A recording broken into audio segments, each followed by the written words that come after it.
Hello, I'm Raleigh Flynn. I'm the president of the Foreign Policy Research Institute in Philadelphia. We're a nonpartisan think tank. And this morning, we're going to be talking about Taiwan and the United Nations. It's 50 years since the ROC's expulsion. And we have a very qualified panel here this morning to talk about the implications of that and what the prospects are for the future. Here to moderate this conversation is our very own Tom Shattuck, who is the deputy director of the Asia program at FPRI. He was a long-serving managing editor at FPRI and a research fellow in the Asia program as well.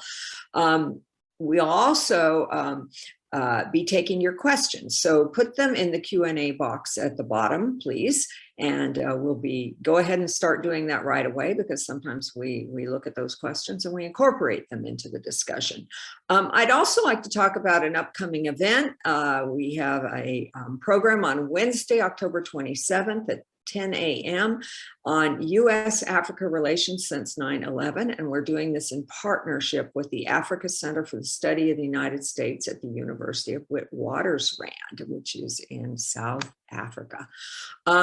Also, before I turn it over to Tom, I'd like to say a special thank you to our members and our supporters and our board members who are on this event. We couldn't do it without you. If you're not in one of those categories, please consider becoming a member or a sponsor. These programs are free to you, but they're not free to us, as I am fond of reminding you all. So without further ado, let me turn it over to Tom Shattuck. Thank you, Raleigh. Good morning, everyone, or good night if you're in Taipei. Joining me today to discuss the 50 years after the Republic of China's expulsion from the United Nations is Ketty Chen, who is the vice president of the Taiwan Foundation for Democracy. At TFD, she is responsible for overseeing international affairs and general administration. Also joining me is Shelley, who is a senior fellow in the Asia program at FPRI, and she is the Brown Professor of East Asian Politics at Davidson College. And last but not least is Jacques deLisle, the director of our Asia program here at FPRI. He is also the Stephen A. Cozen Professor of Law, Professor of Political Science, and Director of the Center for the Study of Contemporary China at the University of Pennsylvania. So thank you three for joining us today. I'm excited about our discussion. A couple of programming notes. As Raleigh mentioned, this is an open event to the public. If you have any questions, please use the Q&A function. And as we go through the event, I'll periodically go through and ask some of your audience questions. And lastly, Shelley has a previous engagement, is going to need to log off a little early. So if you have any specific questions for Shelley, please put them in the chat or the Q&A function earlier, so that way we get to them before she does have to leave. So before we get to the questions, I'm going to read what UN Resolution 2758 is, since that's the topic of our discussion today, and it'll provide the context for everything we're going to talk about for the remainder of the hour. So UN Resolution 2758 was passed 50 years ago yesterday on October 25th, 1971, and it says, recalling the principles of the Charter of the United Nations, considering the restoration of the lawful rights of the People's Republic of China is essential both for the protection of the Charter of the United Nations and for the cause that the United Nations must serve under the Charter. Recognizing that the representatives of the government of the People's Republic of China are only lawful representatives of China to the United Nations, and that the People's Republic of China is one of 5 permanent members of the Security Council, decides to restore all its rights to the People's Republic of China and to recognize the representatives of its government as the only legitimate representatives of China to the United Nations, and to expel forthwith the representatives of Chiang Kai-shek from the place which they unlawfully occupy at the United Nations and in all organizations related to it. So that's the topic of our discussion today. Shelley, I'm going to start with you. We know what the outcome of the resolution was 50 years ago, but can you discuss a little bit about what that actually means? What did the UN resolution text mean? Well, what the UN resolution text was really representing or embodying was the recognition that was pretty widely held around the world that the People's Republic of China was a real country It wasn't going anywhere, and it needed to be incorporated into the international system. And at that moment in history, there was a genuine competition, not just a kind of symbolic one that exists as a kind of historical legacy, which is how I would characterize that competition today, but a genuine competition between the People's Republic of China on the mainland and the Republic of China government on Taiwan for the status of the legal and legitimate representative of China, the Chinese nation in the world.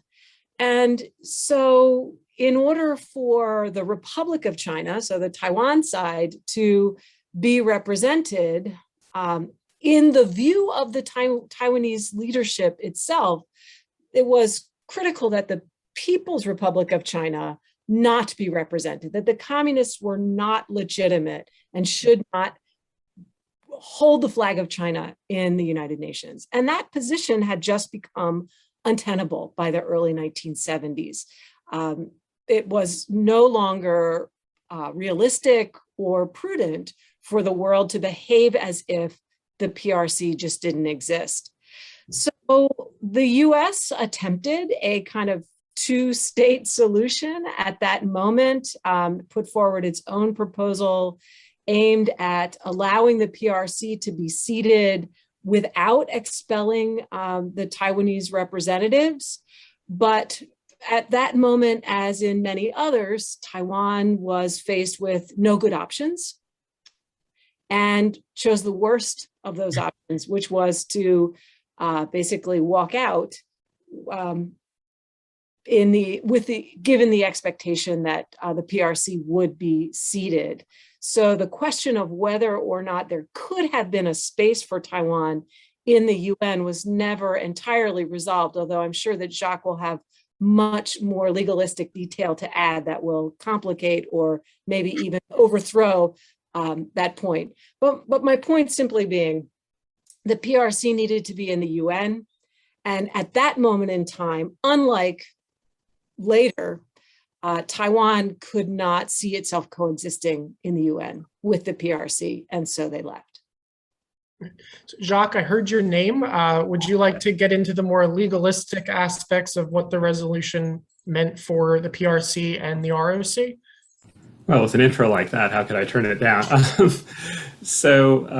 think I agree with what Shelley said. I mean, this was a major step in China's return, the PRC's return to a place in the international system. We'd just come out of the Cultural Revolution when China had pretty much shut itself off even more than had been the case earlier. We didn't know it at the time, but this was around the time of Kissinger's secret trip, which would ultimately lead to the Shanghai Communique in '72, when the US would acknowledge that both sides, Chinese on both sides of the straits, agreed that there was but one China and included Taiwan. So that one China principle was at that time baked in on both sides.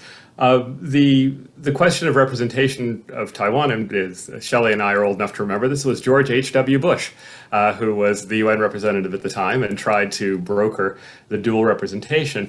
And I think, in a sense, as Shelley suggested, Taiwan was trapped by its own commitment to the ROC was a legitimate government of all of China, facing the PRC's claim that it was a legitimate government of all of China. On those terms, it was a very bad deck for Taiwan, and it was pretty much inevitable. There were a couple of procedural issues here too as well. That is, the US had held the line on the ROC's expulsion by declaring it an important question, which required 2/3 votes in the General Assembly rather than a simple majority. And when that began to unravel, the handwriting was on the wall.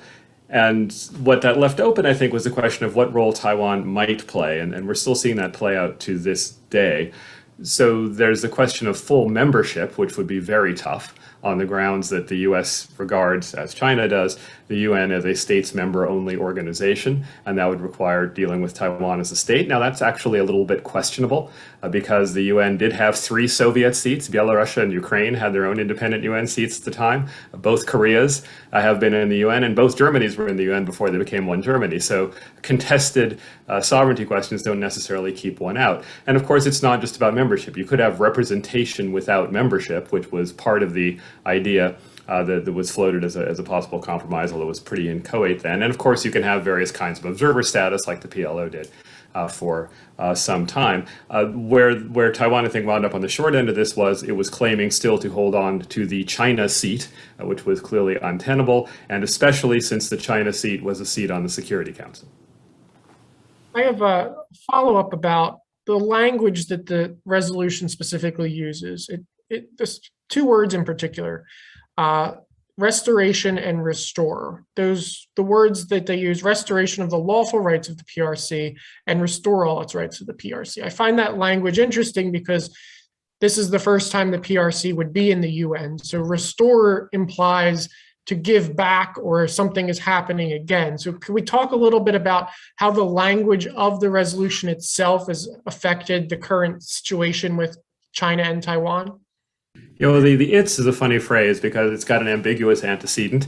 Is the PRC getting the PRC's prior rights, or is it getting China's prior rights? And so if it's the latter reading, that's just moving the seat from the ROC to the PRC. But you're right, it does have this broader restorationist language. And it is, you know, if one wants to get, and Shelley will love this, if one wants to be a technical international lawyer about this, there's a difference between states and governments.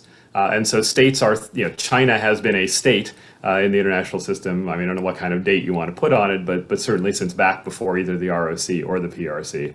And the question is, what government represents the state of China? It, of course, was pretty much indisputably the ROC for some period into the 40s, and by 49, the PRC had a pretty good claim to it. But there is this attempt to sort of read the present ever back into the past, and of course there's the dig in the other language, the unlawful occupation of that seat, not by the ROC government, by Chiang Kai-shek, which, you know, you're one heartbeat away from Chiang Kai-shek clique or something like that. It is clearly a politically charged document that is making a point, essentially, that, as Shelley said in her opening comment, that the world is at that point recognizing the PRC as the government of China. Again, the ROC's position at the time, which I think made its position harder, was that it was indisputably the government of all of China, and that just wasn't going to be tenable. Ketty, let's pivot to you. We've talked about the UN resolution 50 years ago. Let's now talk about what exactly does that mean for Taiwan? What did it mean then, and what does it mean now for Taiwan and its democratic development? What it means for Taiwan then is that now the Republic of China, then the Republic of China government is essentially on its own. So since then, the Taiwanese government, or the nationalist government on Taiwan, has to pretty much figure out for itself how it's going to survive in the changing international situation. To remind, I guess, the audience that back then, after the Chiang Kai-shek regime lost its war, it moved to Taiwan and established a essentially authoritarian one-party rule on Taiwan. So without the support of the international community, the Republic of China government essentially needs to figure out the kind of future that it will have. So then, jump a few years ahead, the KMT, or the Nationalist Chinese Party regime on Taiwan, began to loosen its grip on Taiwan, began to liberalize. And then after the President Li Denghui assumed presidency after General Chiang Kai-shek's son, Jiang Jingguo, died, President Li began to democratize. And of course, Taiwan, 30 years later, you see Taiwan as its full-blown democracy now, with a very vibrant civil society, especially under in the past 2 years where the world is going through the pandemic. The administration in Taiwan not only adopted procedures and policies that really help Taiwan combat the pandemic, but also it invoked a slogan, Taiwan can help, and also features its democracy. So it again puts Taiwan on the map. And in the past week on the ground here, this is because it's the 50th anniversary. So there's tons of discussion on the implication of the resolution 2758 and exactly what it meant. And this is something that I actually have not seen within Taiwan's domestic environment, that people were really rediscussing and re-examining the actual text that as we just were talking about. So for Taiwan itself, it brings back not only just history, but also what Taiwan and Taiwanese want for the future.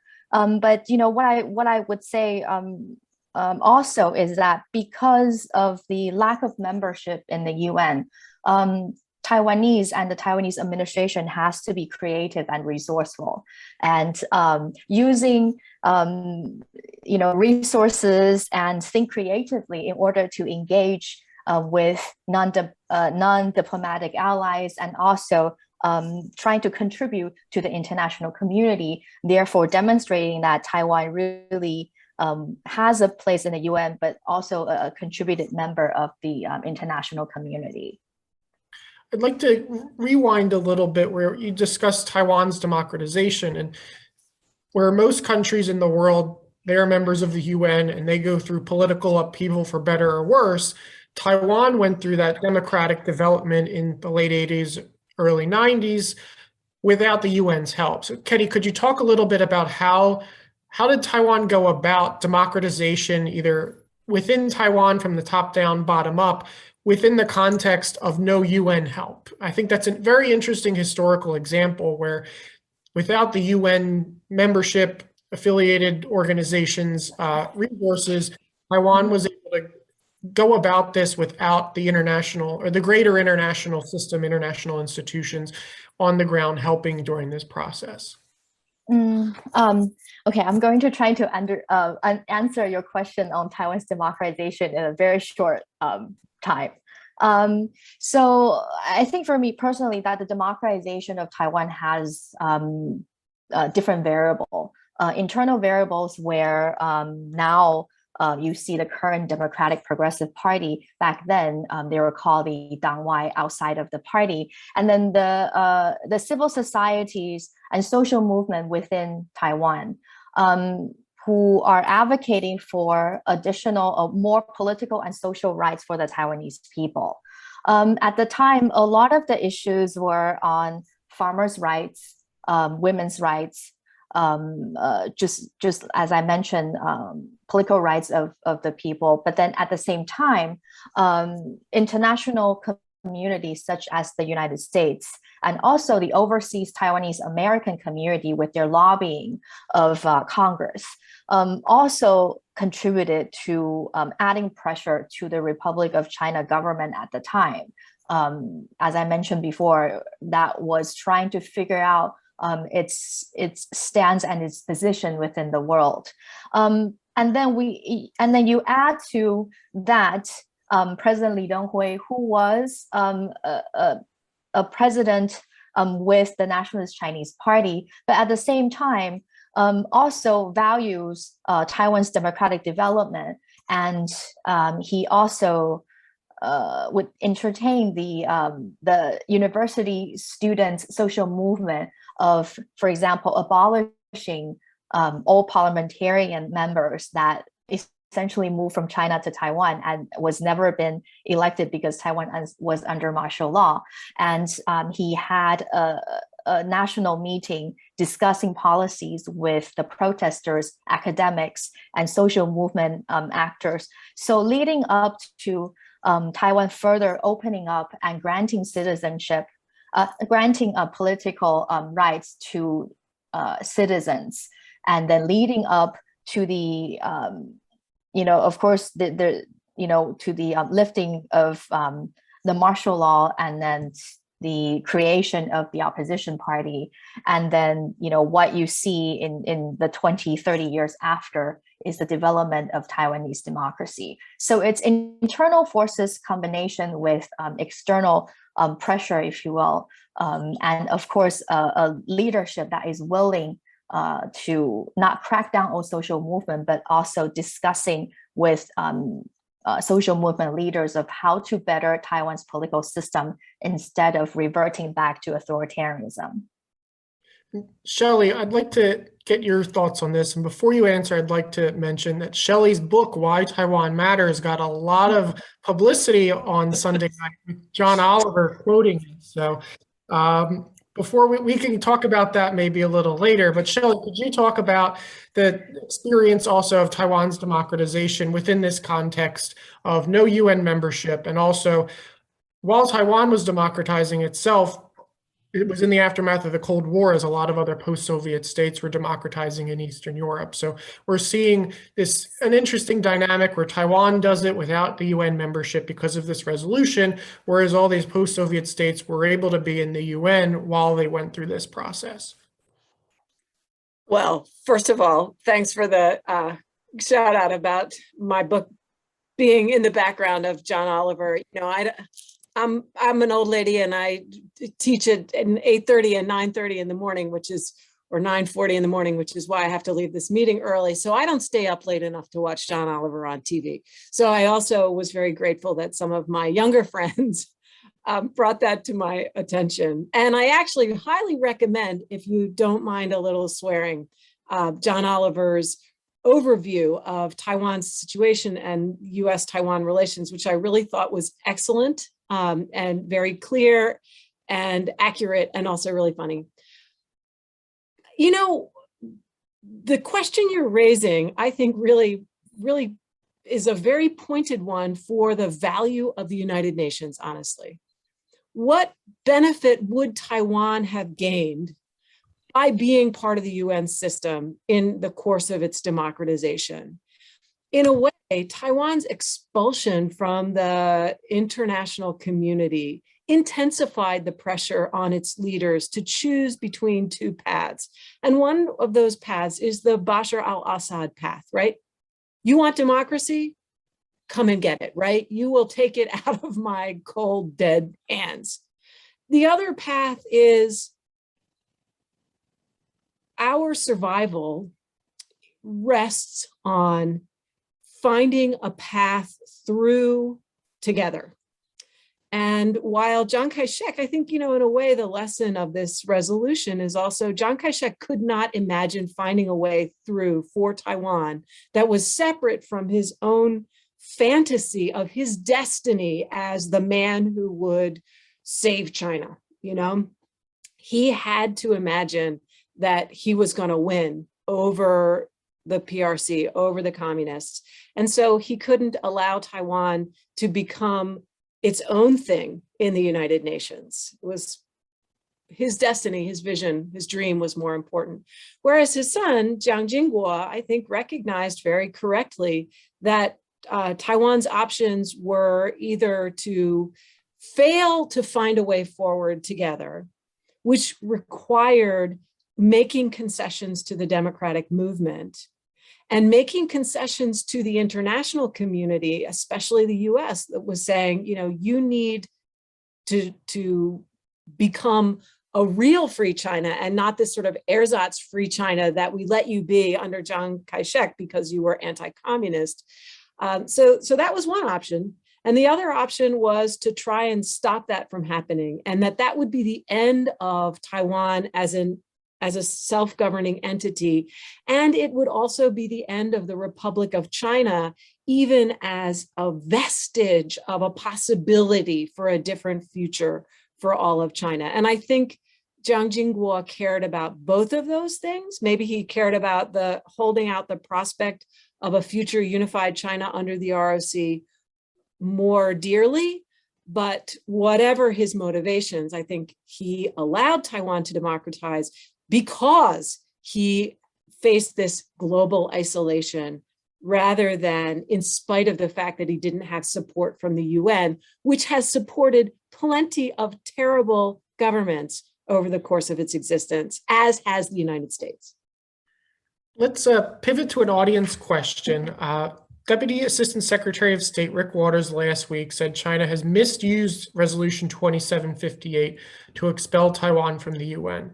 Does that mean the US changes its position in terms of Taiwan's participation in the UN? If China misused it, why would the US allow it to happen for such a long time? I'll have that for any of the three of you.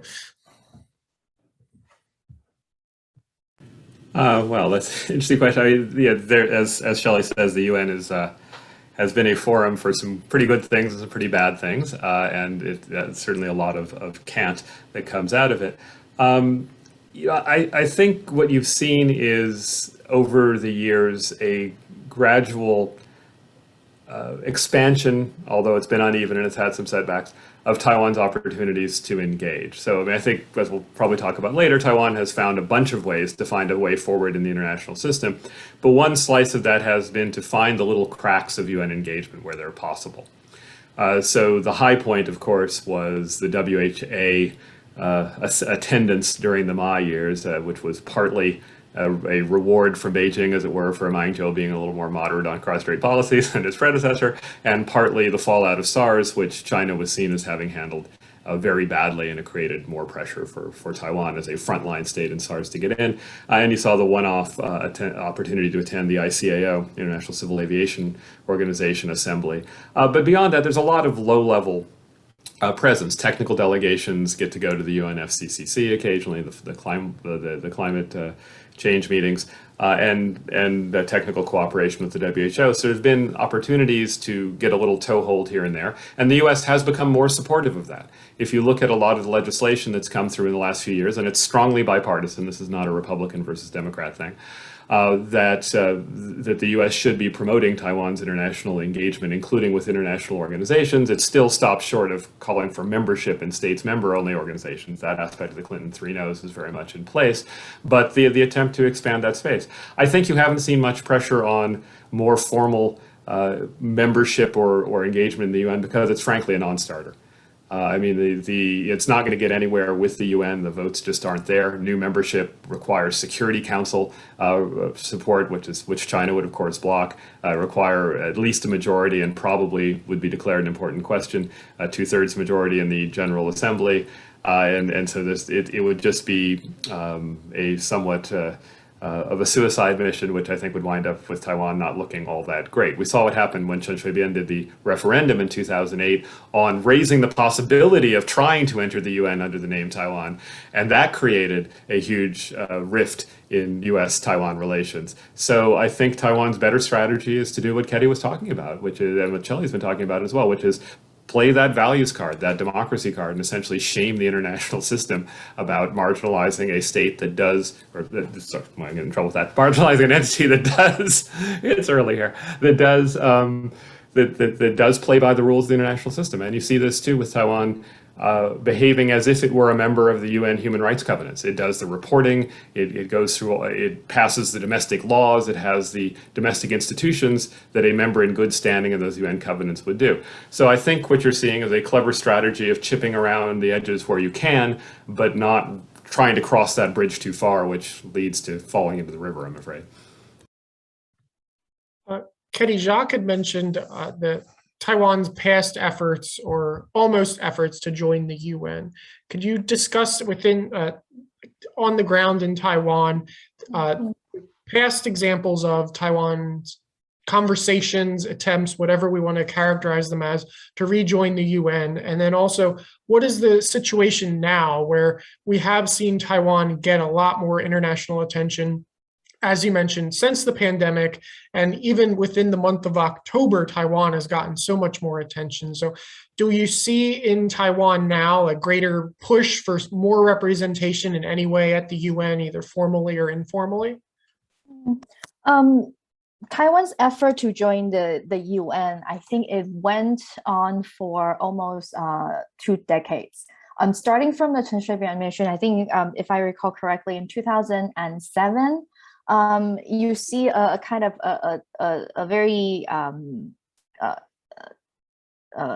like having a framework and having a kind of constructed message from the administration trying to advocate for Taiwan to become part of the United Nations. So they call it UN for Taiwan, and the phrase kind of stuck for the next 20 years. So if I could describe it, the first campaign for UN for Taiwan, it looks like a shape of Taiwan turned vertical as a whale, but it was stuck in the fishbowl, and the whale kept trying to click itself, break the glass, but it couldn't.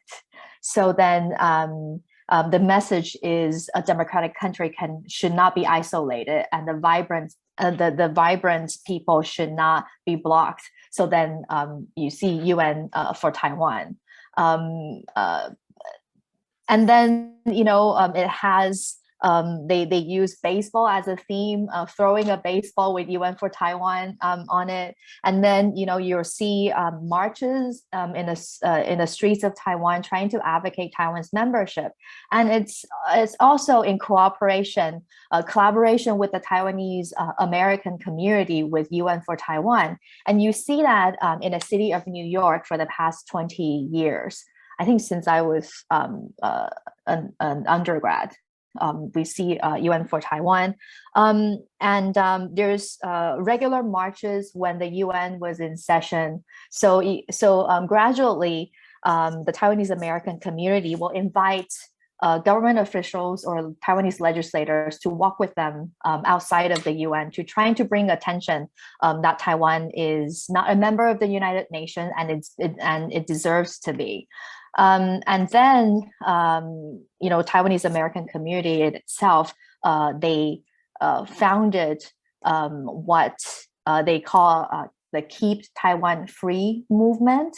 I think the Keep Taiwan Free movement was most well known in the recent years of having its mascot, that is a Formosa black bear, which the movement sent to U.S. congressional members, and then with former U.S.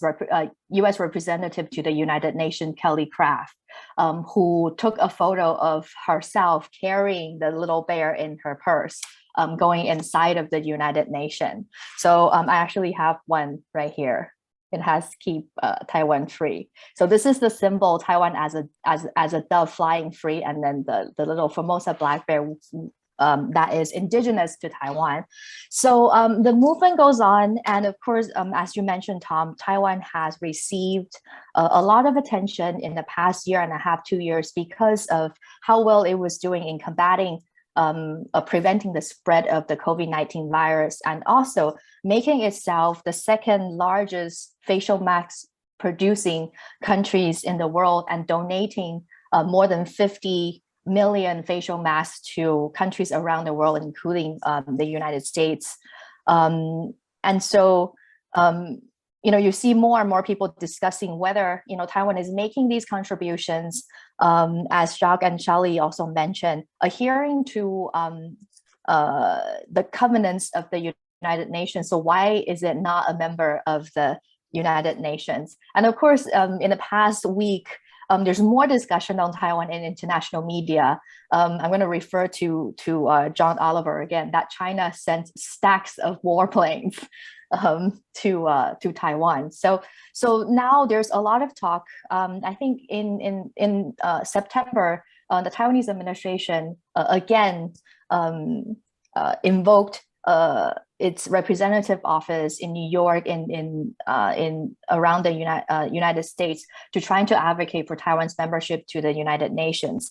And I think this year, Taiwan's diplomatic ally, there's quite a few of them speaking up for Taiwan, and then there's others, representatives speaking on behalf of Taiwan as well.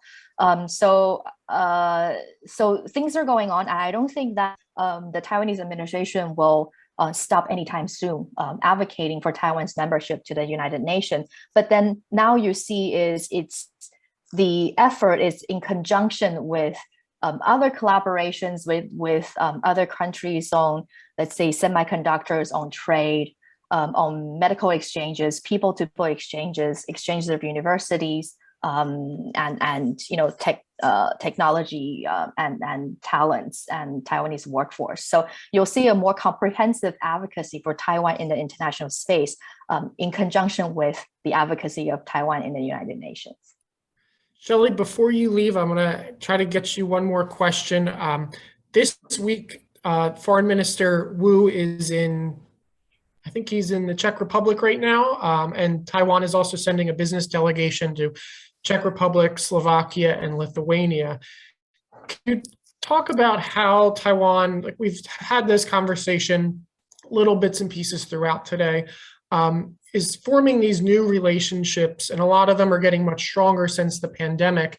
How has Taiwan been able to manage these informal relations bilaterally with countries and kind of circumventing the UN? And how has that process gone about? Because this month in particular, we're seeing examples of how Taiwan has been able to do that maneuvering. Yeah, Taiwan has been, as Ketty said, incredibly creative and innovative in building modes of diplomacy or survival in the international community that don't depend on the sort of traditional institutions of sovereignty that we think of as sort of determinative.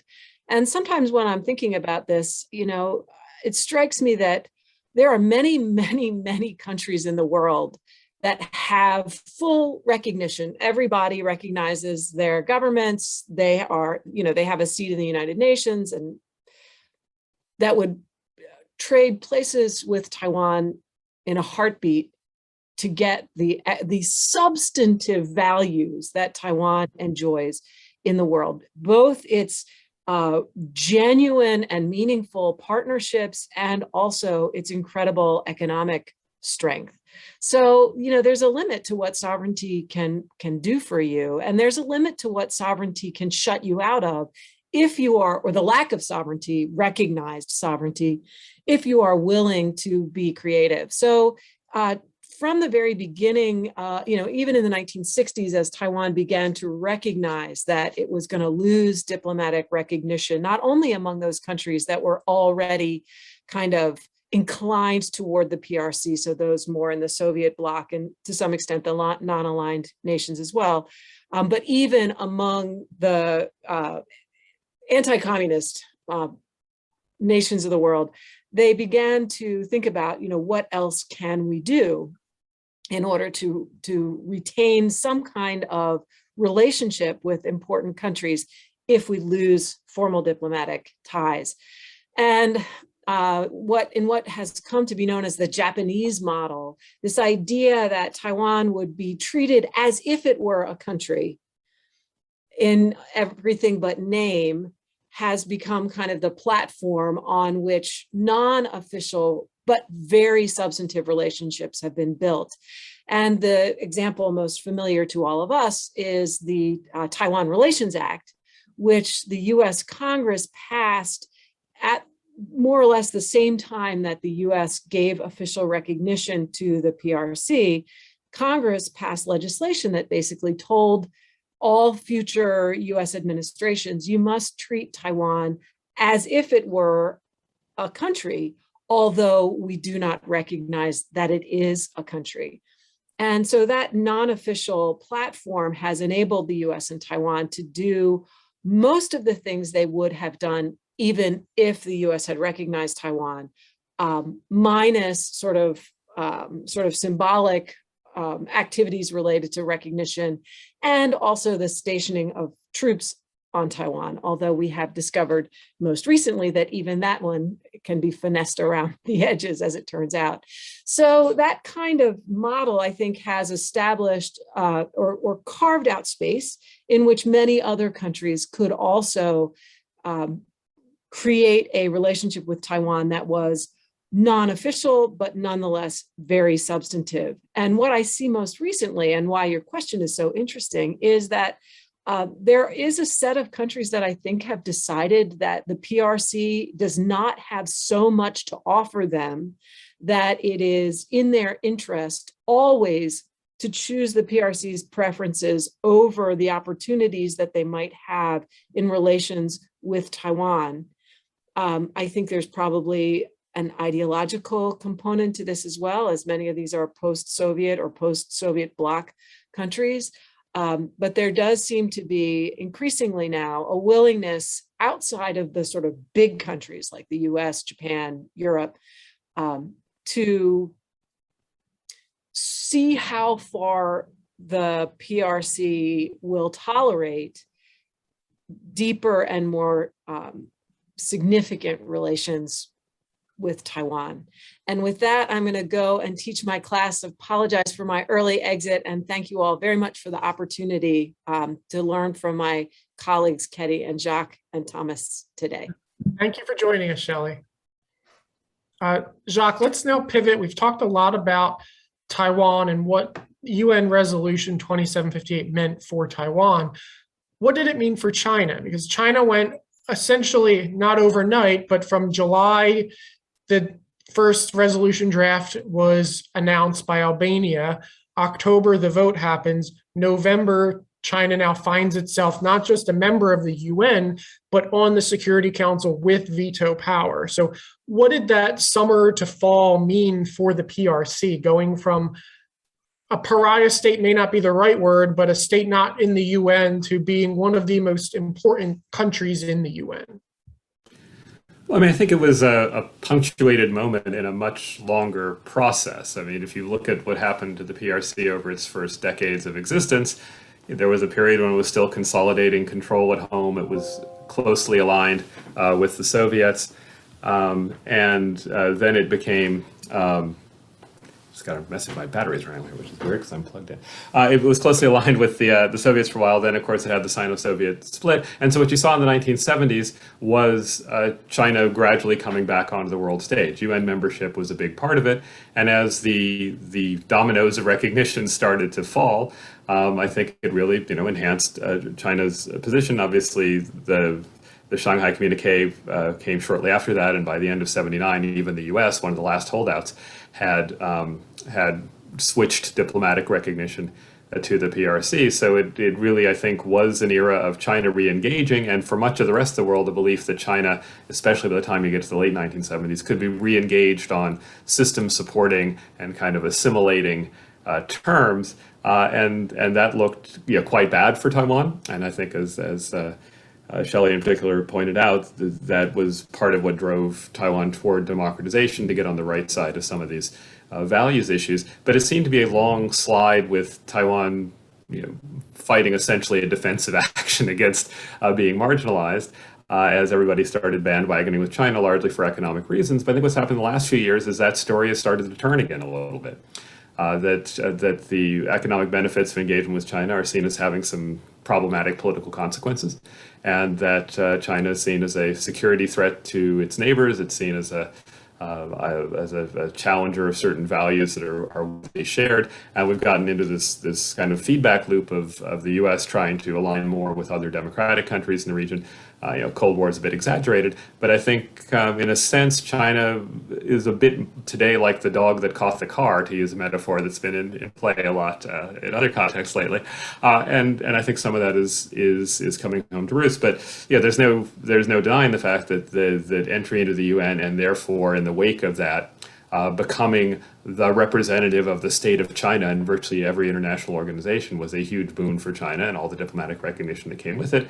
What we've been talking about in much of our hour here today is how Taiwan has coped with playing that rather weak hand very well, and trying to find ways of being a valued practical partner, engaging in the substance, if not the formalities, of international relations, and being on the right side of values issues, offering maybe not huge economic advantages, but qualitative ones that can rival China's quantitative ones. So I think that's been the game, and in a way, 2758 was the starting gun for that race, or the opening bell for that boxing match, or whatever your preferred sports metaphor is. Ketty, we've talked a little bit about Taiwan during the pandemic, and it's gotten a lot of support. Without UN membership, Taiwan isn't guaranteed a seat at the World Health Assembly. It can't be a part of the World Health Organization, and a whole laundry list of other UN-affiliated organizations. So how is Taiwan, since the pandemic, we saw early on in the pandemic in May 2020, a really big push, not just by Taiwan in the United States, but a lot of major countries around the world pushed for Taiwan to get into the World Health Assembly to discuss pandemic issues, because at that point, Taiwan had such a stellar record of containing the virus's spread. So how has Taiwan navigated not just being out of the UN, but more importantly, the other perks, the other organizations that are a part of the UN, where they may get resources or financing or whatever. How has Taiwan been able to maneuver during a pandemic or during SARS, or a few years ago with flight issues? How has Taiwan maneuvered in this kind of ambiguous space? For the United Nations or UN affiliated organizations, as Jacques and Shelley mentioned before, because Taiwan is not a member, but it also would like to engage the international community. Also in the current administration, it is the platform of President Tsai to trying to make Taiwan, as she called, not an issue for countries, but a solution for the world's problems, issues, difficulties that come up, dealing with diseases, for example, like the pandemic. So there's a synchronized effort, for the current administration to trying to position Taiwan as as a state, as a partner that the international community or even individual countries can turn to when there is issues, whether it is economic issues, health issues, or human resources issue, that Taiwan will be there to assist. Hence, the administration's hashtag Taiwan can help. And of course, I think that the pandemic really enabled Taiwan to showcase its versatility, and also how, as I mentioned before, how resourceful it is when there's no international, under no international assistance. How when you are hit with the pandemic, how do you protect your citizens? Invoking policies, or for example, in the beginning, the administration blocked the export and donation of facial masks, and the whole island, the whole country actually rationed facial masks within a few months to give the government the time to procure manufacturing lines for facial masks. So Taiwan did it all by itself without international assistance. But I think this is also what we like to call the Taiwan model, that without outside assistance, how do you help yourself to deal with international issues such as the pandemic, but also once you help yourself, how do you assist others? So Taiwan has always been doing this, not just in the World Health Assembly, World Health Organizations, but also in other UN affiliated entities, having delegations there, having side meetings with countries, organizations, so reaching bilateral consensus on what to do with certain international issues, not just medically, but also, when it comes to aviation, environment, so on and so forth. So this has worked for Taiwan, but at the same time, I think what I also wanted to mention is that Taiwan has been commended for this versatility and resourcefulness and interaction with international community without the United Nations. That is not to say that the citizens and the people of Taiwan do not wish to be part of the United Nations. Taiwan just, or the Republic of China just celebrated its National Day this month. And one of the themes of the celebration is that the Taiwanese people would like to be the world's people. So this is also to demonstrate that the Taiwanese really wanted to be part of the international community, and they want to be part of the United Nations because what they perceive the United Nations symbolize for them. Let's get to some audience questions now. So if anyone in the audience has any questions, please use the Q&A function. So I'll ask this one. The Wall Street Journal today, an article saying Taiwan's army is woefully prepared to fight a war against the People's Republic. Do you have any comments? And I'd like to reframe that in a way to fit the mold of today's event. How does that reporting affect Taiwan's ability to defend itself under the context of not having whatever protections UN membership may provide? Where we've seen other countries dealing with these issues, the UN gets together on the Security Council General Assembly and resolutions are passed and discussed. So how does Taiwan prepare itself for that fight against the People's Republic without that UN membership and protection? Okay, I guess that one's to me. I used to back in the days of the Iraq War, try to convey to audiences that didn't care all that much about the cross-strait issues, that what was at stake in Taiwan is if Saddam decided to go violent, weren't you better off being Kuwait than being the Iraqi Kurds? Basically the world rode to Kuwait's rescue. It didn't ride to the rescue of the Iraqi Kurds very much, did a little bit later, but so that it really does matter in the international system to have the protections that come with statehood and sovereignty.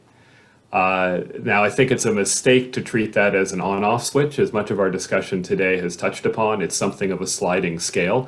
It always has been. I mean, the backstory to this, when China was excluded from the UN, that was partly on ideological grounds. It wasn't that when the PRC was excluded from the UN, rather. It was partly on ideological grounds. Nobody doubted at that point that the PRC was the government in control of the vast mainland of China. And now the shoe is on the other foot in the sense that it's not that you get taken down a peg so much for being an authoritarian regime, although that still happens, but you get taken up a peg for being a democratic regime, even if your statehood is disputed. So I think what the protection Taiwan gets is several-fold. One is that it has played the game we've been talking about, and it's a very serious game, of doing everything it can to look like a fully accepted state in the international system. So the robust informal diplomatic relations, the membership in organizations, the behaving as a international norm upholding entity, the acting as if it is a party to all these supposedly states member only organizations and conventions like the UN Human Rights Conventions. That's one piece. Another piece is, of course, security ties. The Taiwan Relations Act actually doesn't bind the president to do all that much, but it is part of a series of U.S. commitments reflected to a degree in the communiques, certainly in the TRA, and also in the 6 assurances, which were finally formally declassified, although we all knew exactly what they said. These are ways of the U.S. making not a full treaty ally type commitment to Taiwan, but a pretty serious one. And Taiwan has carefully maintained that relationship.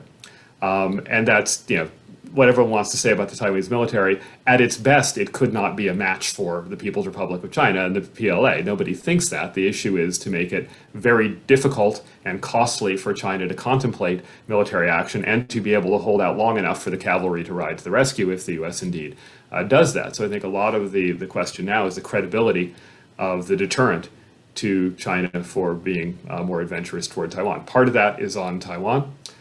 To invest significantly in its defense, and the Tsai government has taken that up a step. Part of it is backing from the U.S. and increasingly backing from other states in the region, as we see Japan and others being a little more forthcoming in terms of defense cooperation. And Australia too, you see this sort of Asian Pacific, Indo-Pacific group of countries that are like-minded and concerned about China. And then you see that these sort of softer shifts in the international community writ large. We've talked about Lithuania and other countries far from Taiwan, but Europe, old Europe as it were too, have gotten to be a little more wary of China, and as something of a side effect, although something of a direct commitment as well, a little more supportive of Taiwan. All of those things add up to not full membership in the UN, such that the Security Council, on which China holds a veto, will condemn aggressive action, but it is an important signaling device, and ultimately the UN is only a slice, and not that big a slice, of the international relations and international security game. So,